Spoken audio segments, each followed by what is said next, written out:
Okay guys, in this video I am going to show you how to make a hipped roof. In the other videos I'll show you quickly how to make all the other roof types.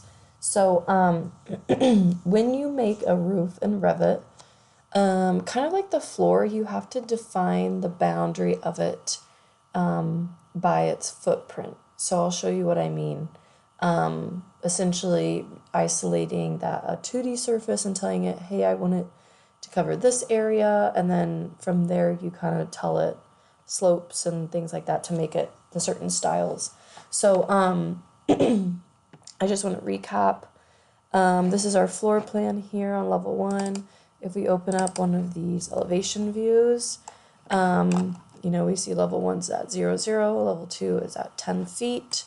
I have these walls projecting up to level 2, and so I actually want to put my roof on level 2, right, if this is 1 story, which in y'all's assignment, you're just going to put a roof on your floor plan.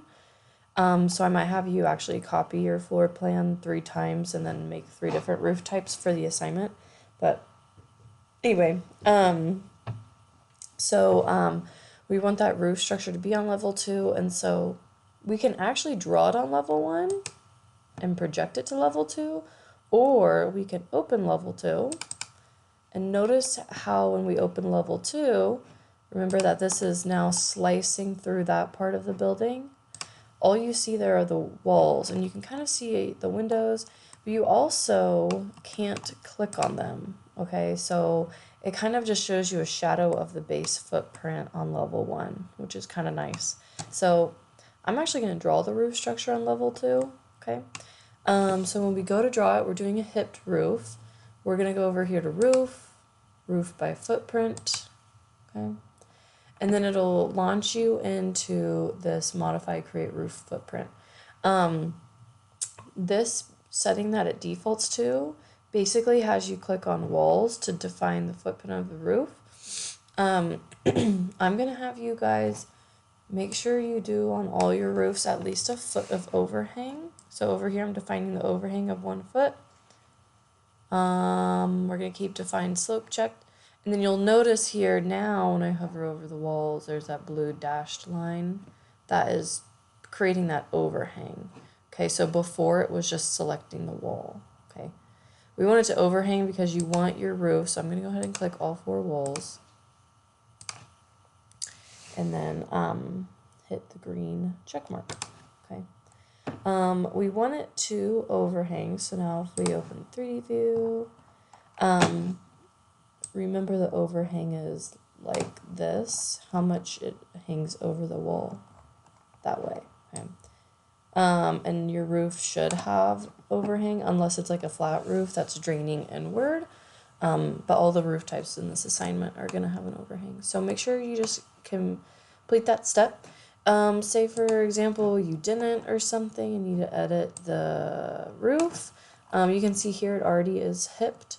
You can double click on the roof and edit the footprint, okay? If you didn't define an overhang or something, you can also grab these lines and pull them if you want, and do things like that. But notice how each one of the 4 edges has this little triangle. It has a defined slope checked. That's what that triangle means. So if I uncheck it and check it, you'll see that triangle appear and disappear. Okay, so if it is checked and it's there, that means that this edge of the roof is going to have a slope.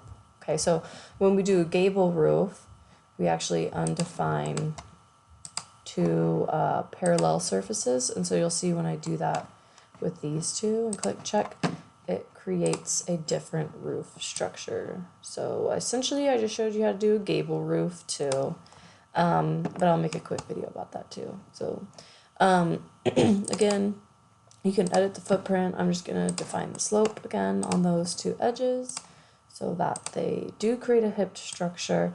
And then you can actually click and drag this thing to make the roof like, more gradual sloping, maybe more of that like prairie style structure there, okay?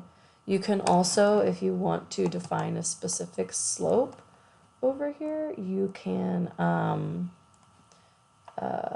think you have to click on the structure. Yeah, you can click on certain edges and say you're like, I want that to be something besides 9 inches over 12 inches. For some reason, you can change it that way too, but it's kind of easy just to click and drag and get it to look how you want it to. So that's how you create a hipped roof structure. Woohoo!